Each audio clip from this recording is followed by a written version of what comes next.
man, I just had one of these epiphanies, like I've said this a million times, but like the messages that I record, like they're to me as well. Like I'm not above any of this shit. I don't have anything figured out. I'm not like fixed.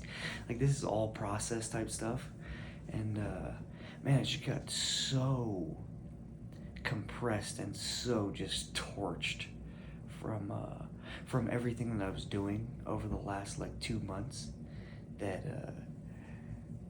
I just had just a moment where like I couldn't. It's just like pushing through quicksand. Like none of it. I wasn't present for anything. I was just like grinding, and everything felt terrible. And contrary to half these fucking people in this space that will like sit here and tell you they haven't missed a day in 15 years or whatever the fuck they're bragging about. I don't give a shit. I love that shit, but that's just not me. Sometimes I just need to recalculate, like take a step back and think about why I'm doing all this. You guys hear me talk about purpose all the time, and sometimes you need that little rest period. When I'm talking about you guys got to stay consistent, it's got to be bigger than you, and that's all true. And as long as you're staying consistent in the long term, you will hit points where you need to like reframe some things. If you go too hard, you will get burnout. That's real. I don't give a shit what anyone says. These people are like, oh, it's not about how you feel. You do have to at least be analyzing where you're at. You should have a flow schedule. You should be moving effectively, and you should be moving correctly with where you're at. And that does require you every now and again to go, hey, what's going on? I'm not feeling that great. And the epiphany I had was just sitting here. I've just been like so, like I said, just so compressed and so burnt out lately. And then I sat and I thought about it.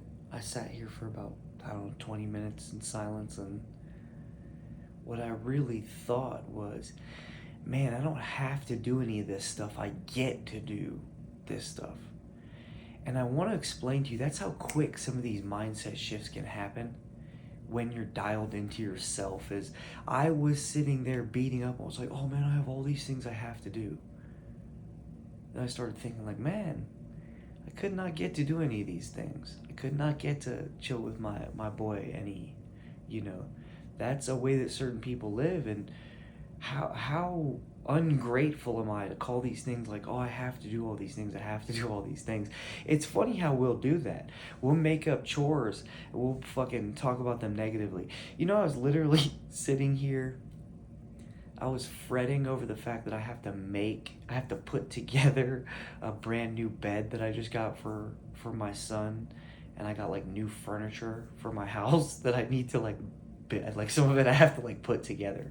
I was literally making that like, oh man, like there's like so much to do, instead of going, wow, how grateful am I that I can afford these things, and get these like small upgrades in my life. So when we talk about the mindset piece and the positive self-talk thing, that's what I want you guys to keep focusing on. You can make anything a negative, you can spin anything into a positive. It's kind of all about how you frame things up. And just like we talk about with habits, your self-talk is a habit as well. I've been a little bit tense lately. That's why I was speaking about all these things negatively. I was just like doing so much lately, instead of going like, man, I've been killing it lately. Like everything's been good. I might need to take a day to like reset some of the stuff in my house and get everything set up a little bit better. I was just starting to make everything a negative. And when you do that, the things will actually drain you more than they actually drain you. That's what I need y'all to get. That's the mindset hack. You'll start speaking about these things where now they become just debilitating when they really weren't that big of a deal. Like, they're not that big a deal.